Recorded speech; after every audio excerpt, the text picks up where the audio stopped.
1879 চনৰ মাৰ্চ মাহৰ 14 তাৰিখে জাৰ্মান দেশৰ বৰ ভিতৰুৱা অঞ্চলত থকা উলম নামৰ চহৰ এখনত এলবাৰ্ট আইনষ্টাইনৰ জন্ম হয়। তেওঁৰ দেউতাকৰ নাম আছিল হাৰমান আইনষ্টাইন আৰু মাকৰ নাম পলিন। সৰুতে আইনষ্টাইন খুবেই লাজ কৰি আছিল। স্কুলীয়া জীৱনত মুঠেই মেধাৱী নাছিল আৰু শ্ৰেণীত কেতিয়াও প্ৰথম হৈয়ে নাপালে।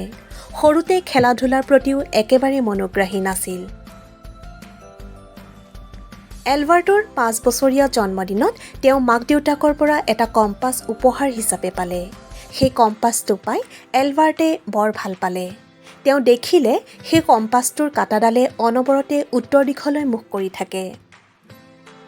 তেওঁ লক্ষ্য কৰিলে যে তেওঁ কম্পাছটো যিপিনেই মুখ কৰি নথক তাৰ কাঁটাডালে উত্তৰ দিশলৈ মুখ কৰি থাকে।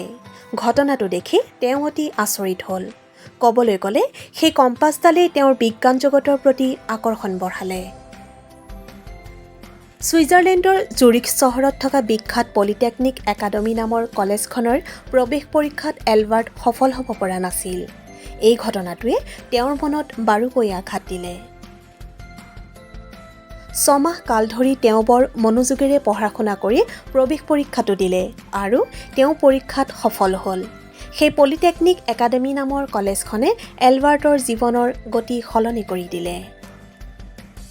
স্নাতক হোৱাৰ পিছত এলবাৰ্টে ছুইজাৰলেণ্ডৰ ছুইছ পেটেণ্ট অফিচত এটা চাকৰিত যোগ দিলে। এই পেটেণ্ট অফিচৰ বিষয়াজনে বিশ্ববিখ্যাত আপেক্ষিকতাবাদ সূত্ৰৰ আৱিষ্কাৰ কৰিছিল। 1905 চনত তেওঁ অণুৰ আকাৰৰ নতুন সন্ধান নামৰ গৱেষণা পত্ৰৰ বাবে ডক্টৰেট ডিগ্ৰী লাভ কৰিলে। তেওঁ কৈছিল যে পোহৰৰ গতিবেগ সদায় সকলো সময়তে একেদৰে থাকে।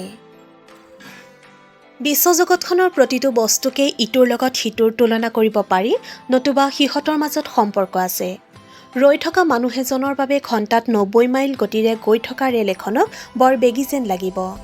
কিন্তু ঘণ্টাত যদি 120 মাইল গতিৰে গৈ থকা ৰেল এখনত বহি সেই একেজন মানুহেই গৈ থাকে, তেন্তে তেওঁৰ বাবে প্ৰথমে ৰেলখনক বৰ লাহে লাহে গৈ থকা যেন লাগিব। আইনষ্টাইনে আৱিষ্কাৰ কৰা থিয়ৰী অৱ ৰিলেটিভিটি বা আপেক্ষিকতাবাদ সূত্ৰটোৱে বিজ্ঞানীসকলক এটা নতুন দিশ খুলি দিলে। 1921 চনত তেওঁ আলোক বৈদ্যুতিক নীতি আৰু তাত্ত্বিক পদাৰ্থবিজ্ঞানৰ বিষয়ত তেওঁৰ গৱেষণাৰ বাবে নোবেল বঁটা লাভ কৰে। আইনষ্টাইনে আৱিষ্কাৰ কৰা আপেক্ষিকতাবাদ সূত্ৰৰ ওপৰত ভিত্তি কৰি যি সমীকৰণ উদ্ভৱ হৈছিল তাৰ ফলতেই পৰমাণু বোমা প্ৰস্তুত কৰি আমেৰিকাই জাপানৰ নাগাচাকি আৰু হিৰোশ্বিমা নামৰ চহৰ দুখন পৰমাণু বোমা পেলাই ধ্বংস কৰিছিল। 1955 চনৰ 18 এপ্ৰিল তাৰিখে আমেৰিকাৰ প্ৰিন্সটন বিশ্ববিদ্যালয়ৰ হস্পিটেলত টোপনিতে এইগৰাকী বিখ্যাত বিজ্ঞানী স্বৰ্গীয় হয়।